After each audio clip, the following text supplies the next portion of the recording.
قالت امرأة عمران رب إني نذرت لك ما في بطني محررا فتقبل مني إنك أنت السميع العليم.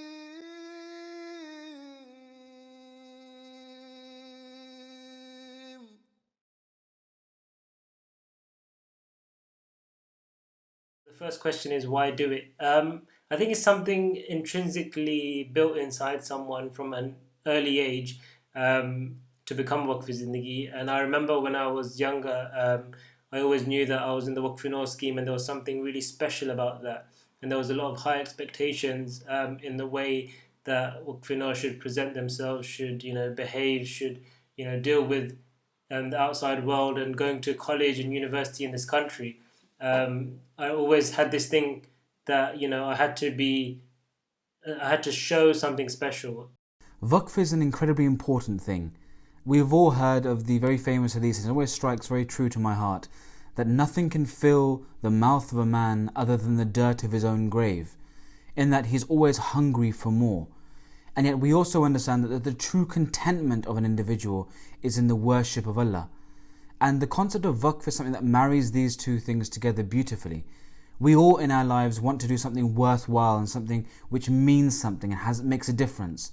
And Waqf enables us to live a life where the importance of what we do in our life far surpasses the importance of our own individual lives, and allows you to live a life of a much greater importance, earning the pleasure of Allah the Almighty in everything that you do.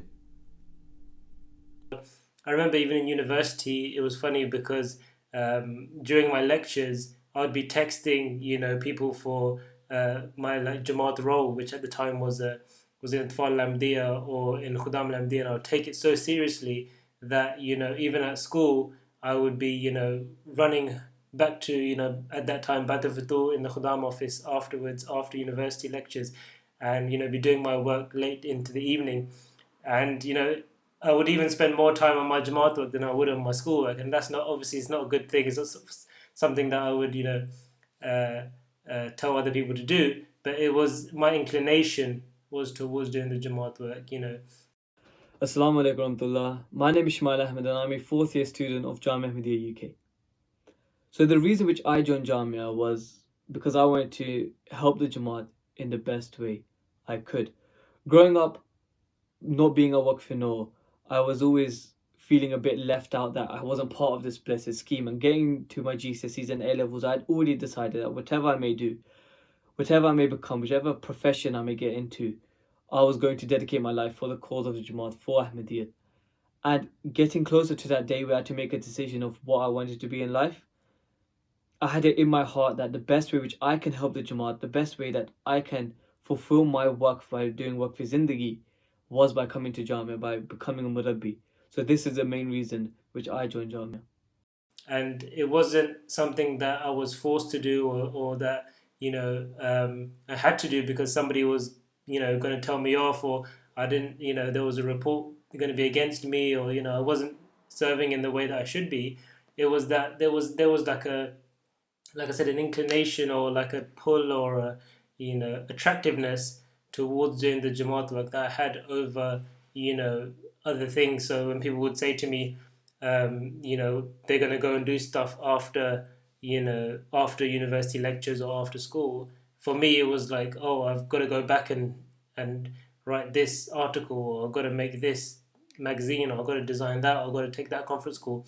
And that was kind of my drive and my excitement. And obviously then at home with my family, it was a big part of our lifestyle as well. So you can't not have that background and then go into become Waqf Zindi, because you won't be doing it for the right reasons. You might be doing it to show off or show somebody else that you're doing Jamaat work, but that's not the point. So why should everyone do it, or why should others do it and be part of this blessed scheme? Well, nowadays people are protesting in London, and they're protesting in the US, on Black Lives Matter, saying that there should be equality because of the racism around the world. Now, Islam brought equality over 1400 years ago, and the Ahmadiyya Muslim community has been propagating that message of equality around the world for over 100 years, and that is what you as a Waqf will be doing. You will be propagating the right message at the right time under the guidance of His Holiness Hazrat Mirza Tahir Ahmad, may Allah be his helper. Now imagine, why wouldn't you be part of this community where you have the most important person on this planet and the most wise person on this planet who has a connection with Allah Almighty, which no one else might have and has. Why would you not be part of a blessed scheme where you can seek and get guidance directly from this person, His Holiness, the Caliph of Islam? And obviously, the biggest inspiration that we have is Huzur. And me living in London, it's like I had that. I could see Huzur in Fazl Mosque at that time, so close and personally, that it was, a massive motivation that I didn't want to fail at my exams or fail in life in general, because I knew that Huzur would, not be happy with me. So I had that motivation, that drive from the mulaqats that I had with Huzur, which I'll speak about later. But yeah, that's one of the reasons. That's one of the main reasons why you should do it. If you want to do it, then you got to do it for the right reasons, and you got to make sure those are reasons that you can hold to the day you die. That this is why I've chose this path.